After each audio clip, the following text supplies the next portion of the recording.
नमस्कार साथियों, मैं हिमांशु शर्मा आप सभी का स्वागत करता हूं आपके अपने उत्कर्ष परिवार पर। और जैसा कि आप सभी को विदित है कि एनटीए ने एडमिट कार्ड अपने जारी कर दिए हैं और अब आप 18 तारीख को अपना एग्जाम देने जा रहे हैं। पर एग्जामिनेशन सेंटर पर जाने से पहले और जाने पर किन किन बातों का आपको ध्यान रखना है ताकि जब आप एग्जाम दें या एग्जाम से पहले आपको किसी भी तरह की परेशानी का सामना ना करना पड़े। तो कुछ गाइडलाइंस है, कुछ इंपॉर्टेंट की पॉइंट्स है जिनको आप अपने दिमाग में ध्यान रख सकते हैं।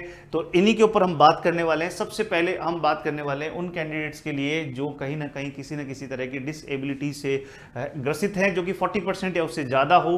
तो उनको हर 1 घंटे पर एक्स्ट्रा 20 मिनट्स आपको मिलने वाले हैं। साथ ही साथ में चाहे वो किसी तरह का स्क्राइब साथ में लेकर, मतलब अपने साथ में किसी राइटर को लेकर जाएं या ना जाएं, उन्हें 1 घंटे पर 20 मिनट एक्स्ट्रा मिलेंगे। साथ ही साथ में ये भी है कि पीडब्ल्यूडी कैंडिडेट जो हैं वो अपना खुद का राइटर साथ में लेकर जा सकते हैं, और अगर नहीं तो फिर वहां से आप नेशनल टेस्टिंग एजेंसी से भी क्या कर सकते हैं, अवेल करवा सकते हैं।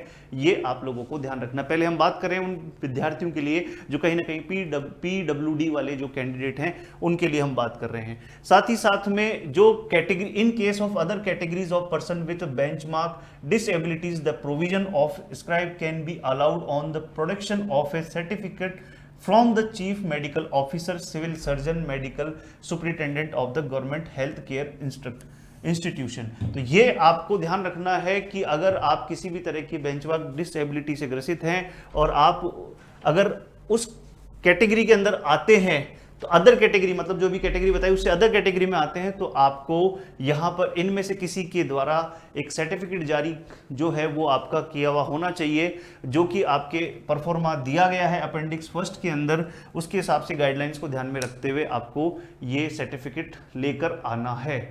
ठीक है जी, तभी आपको वो कंसिडर किया जाएगा, उस डिसेबिलिटी के लिए कंसिडर किया जाएगा।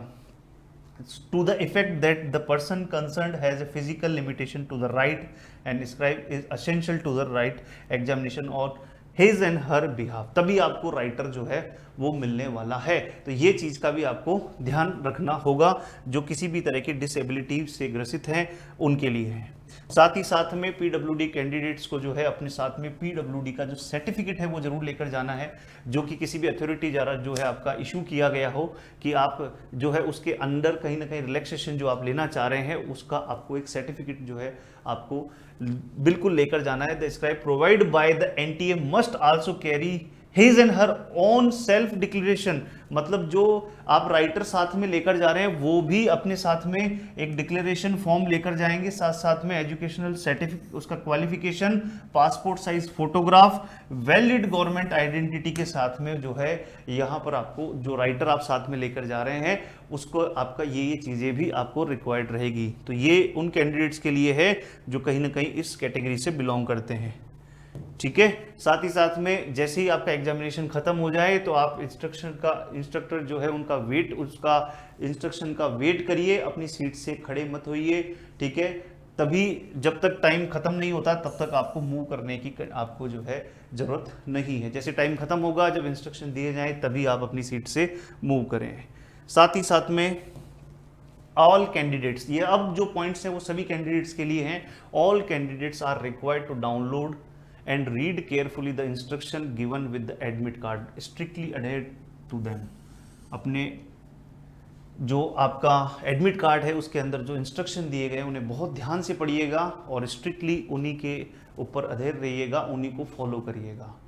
आपका जो एडमिट कार्ड है उसमें आपके 3 पेजेस आपको देखने को मिलेंगे, जिसमें पेज नंबर 1 जो है वो सेंटर डिटेल होगा, सेल्फ डिक्लेरेशन होगा, अंडरटेकिंग होगा। पेज 2 के ऊपर आपका जो इंपॉर्टेंट इंस्ट्रक्शन फॉर आपका कैंडिडेट्स होगा, और पेज 3 के ऊपर डिक्लेरेशन फॉर्म होगा नॉन आधार कैंडिडेट के लिए। तो ये आपको पूरे 4 पेजेस जो हैं वो डाउनलोड कर लेकर जाने हैं। साथ ही साथ में अगर हम बात करें, the admit card is provisional subject to the satisfying the eligibility conditions as given in the information bulletin। साथ ही साथ में 9वां जो पॉइंट है, candidates are advise to verify the location of the test venue at a day in advance. जो भी आपकी location है उसे एक दिन पहले पहुंच जाएं और जाकर पहुंच के वहां पर देख लें कि कहां पर एग्जाम होने वाला, किस जगह पर, ताकि सेम डे पर आपको किसी भी तरह की उस एग्जामिनेशन सेंटर को ढूंढने में किसी भी तरह की प्रॉब्लम ना आए। ये बहुत छोटी छोटी सी बातें हैं, पर इनका ध्यान ना रखने पर कई बार हमारे एग्जाम से पहले कहीं ना कहीं ना मिलने से टेंशन हो जाती है, तो एग्जाम बिगड़ने के चांसेस हो जाते हैं। तो ऐसी छोटी छोटी गलतियां ना करें। साथ ही साथ में अगर आप किसी भी तरह के रिलीजियस कस्टम्स यानी कि आप कुछ ऐसी चीज़ें पहनते हैं, तो आप उस स्पेसिफिक अटायर के लिए पहले एक बार सेंटर थोड़ा सा जल्दी चले जाएं, और वहाँ पर जो भी मैंडेटरी और जो चेकिंग है उससे आप जो है एक बार तलाशी जो भी होती है उससे आप गुजर जाएं जल्दी पहुंचकर, ताकि आपको किसी भी तरह की दुविधा का सामना ना करना पड़े कि जब आप सेम टाइम या बहुत लेट पहुंच रहे हैं तो किसी न किसी तरह की आपको दिक्कत ना आए। तो ये जो इस तरह की चीज़ें, रिलीजियस कस्टम, ऐसे कुछ चीज़ें आप अटायर पहनते हैं, थोड़ा जल्दी पहुंचकर वहाँ पर जो चेकिंग है वहाँ पर आप थोड़ा सा जल्दी पहुंचकर उसमें पार्टिसिपेट कर लें, ताकि कोई किसी भी चीज़ के अंदर अगर कोई इफ़ एंड बट भी है तो वो जल्दी ही रिजॉल्व किया जा सके, समय रहते रिजॉल्व किया जा सके। साथ ही साथ में कैंडिडेट्स को अलाउ तभी किया जाएगा एग्जामिनेशन सेंटर पर कि जब वो एडमिट कार्ड लेकर आए, with undertaking valid ID proof हो, और प्रॉपर जो है उसकी जो तलाशी होगी, फ्रिस्किंग होगी, उसके से गुजरना होगा।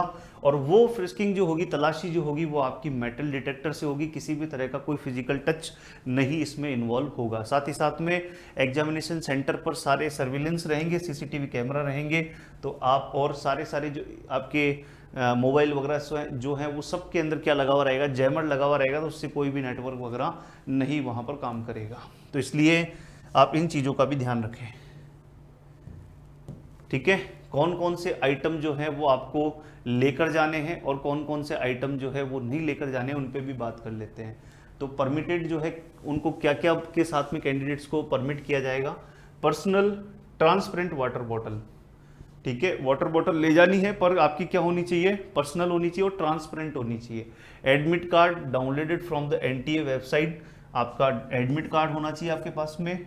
आपके पास में 2 एक्स्ट्रा पासपोर्ट साइज फोटोग्राफ होनी चाहिए, और आपके पास में जो आपने अटेंडेंट शीट के ऊपर आपको पेस्ट करनी है, ओरिजिनल आपको वैलिड आईडी प्रूफ भी लेकर जाना है। साथ ही साथ में आपको सेंटर पर पहुंचने के लिए, सेंटर पर पहुंचने के बाद में आपको सेल्फ डिक्लेरेशन फॉर्म भरना है, जिसमें आपकी हैंड राइटिंग जो आपकी है उसके साथ में आपको एक फोटोग्राफ पेस्ट करना है, और आपको थंब इम्प्रेशन लगाना है जो कि अप्रोप्रिएट हो एडमिट कार्ड के ऊपर, और इंश्योर करना है कि आपको लेफ्ट हैंड थंब इम्प्रेशन ही जो है वो वहां पर जो है क्लियरली लगाना है। क्लियर है यहां तक की बात। अगली बात अगर हम बात करें, कौन कौन सी आप आईडी प्रूफ जो है वो लेकर जा सकते हैं, तो आप अपने any one of the original valid photo identification proof आप जो गवर्नमेंट ने इशू किया है, जिसमें आप PAN card, driving licence, voter ID, passport, Aadhaar card with photograph. Aadhaar card पे ध्यान रखें, वो फोटोग्राफ वाला जो पूरा आधार कार्ड है वो केवल छोटा वाला नहीं है ना, और इसके अलावा आप आईडी कार्ड की, अपने जो आईडी जो लेकर जा रहे हैं उसकी फोटोकॉपी भी जो है अपने साथ में लेकर जाएं, ठीक है। तो ये आपके, क्योंकि जो आपके मोबाइल फोन के ऊपर जो है वो फोटो वो जो है वो चीज़ें अलाउ नहीं की जाएगी, ठीक है ना। तो देखो इसने साफ साफ लिखा है, all other ID photo copies of IDs even it attested scanned photo of IDs in the mobile phone not allowed. मतलब ओरिजिनल ही लेकर जाना है, ये सब चीज़ें फोटो कॉपी या आपने स्कैन करके लाए हो या फिर मोबाइल पे दिखा रहे हो वो अलाउ नहीं किया जाएगा। उसके बाद में अगर हम बात करें क्या क्या नहीं लेकर जाना है, तो आपको जो अपने साथ में कोई भी electronic device, mobile phone examination centre पर नहीं लेके जाना है। वहाँ पर किसी भी तरह का सेफ कीपिंग के लिए कोई भी व्यवस्था एनटीए नहीं करवाने वाला है, तो आपको इन चीज़ों का नहीं लेकर जाना है। साथ साथ में आपने जो शूज़ फुटवेयर पहनने हैं वो थिक सोल वाले नहीं होने चाहिए, और इसी तरह से जो गारमेंट्स हैं वो लार्ज बटन्स वाले ऐसे नहीं होने चाहिए, वो परमिट नहीं किए जाएंगे। तो इसलिए इन चीज़ों का भी ध्यान रखें। साथ ही साथ में आपको blank paper sheet, rough paper जो है वहीं से मिलेगा, उस पर आपको अपना एग्जामिनेशन हॉल रूम वहीं पे मिलेगा, और साथ साथ में अपना नेम और रोल नंबर जो है उस शीट के ऊपर टॉप पर आपको लिखना है, ठीक है ना। और उसके बाद में इसको आपको मस्ट क्या करना है, ड्रॉप करना है designated drop box without fail. इसको बिना भूले आपको क्या करना है, डेजिग्नेटेड जो बॉक्स रहेगा उसमें लीव अपने एग्जामिनेशन सेंटर को छोड़ने से पहले वहाँ पर इसे आपको ड्रॉप करके जाना है, ठीक है। अगर आप भूल गए गलती से तो आपकी आंसर की को जो है वो आंसर जो है आपकी जो कॉपी है उसे चेक नहीं किया जाएगा। ये साफ साफ इन्होंने लिखा है, इस चीज़ का बड़ा ध्यान रखें आप।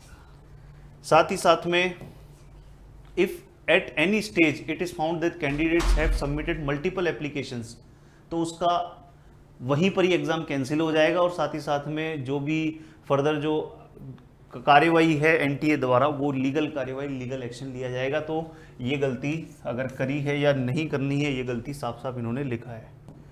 ठीक है, साथ ही साथ में कैंडिडेट्स को एडवाइस किया जाता है कि अपने आगे जो है एनटीए की वेबसाइट पर जाएं, चेक करते रहें और रेगुलरली जो है अपने मेल बॉक्स को चेक करते रहें। जो भी रजिस्टर्ड मोबाइल नंबर उस पर ईमेल एड्रेस पर और एसएमएस जो है लेटेस्ट अपडेट के लिए चेक करते रहें। साथ ही साथ में अपने हेल्पलाइन नंबर भी इन्होंने दे रखे हैं, किसी भी तरह की अगर और कोई दिक्कत हो तो आप इन नंबर पर बात करके संपर्क कर सकते हैं। इन बातों का आपको ध्यान रखना है। अब आप सभी को बता दें कि उत्कर्ष के ऊपर चल रहा है बिग समर सेल, जिसके तहत आपको मिलने वाला है अप टू 90% का डिस्काउंट और 13% का एक्स्ट्रा छूट, जिसके लिए आपको कूपन कोड लगाना है UC13। ये 14 से लेकर 20 जून के बीच में ये समर सेल रहने वाली है। तो इन बातों का आपको ध्यान रखना है अपने एग्जामिनेशन सेंटर पर जाने से पहले, जाने पर और एग्जाम देने के दौरान और एग्जाम खत्म होने के बाद किन किन बातों का ध्यान रखना है। हमने सारी बातों के ऊपर बहुत डिटेल से बात करी है। आई होप ये वीडियो आपको अच्छा लगा होगा, तो वीडियो को लाइक और शेयर जरूर करिएगा। Thank you so much.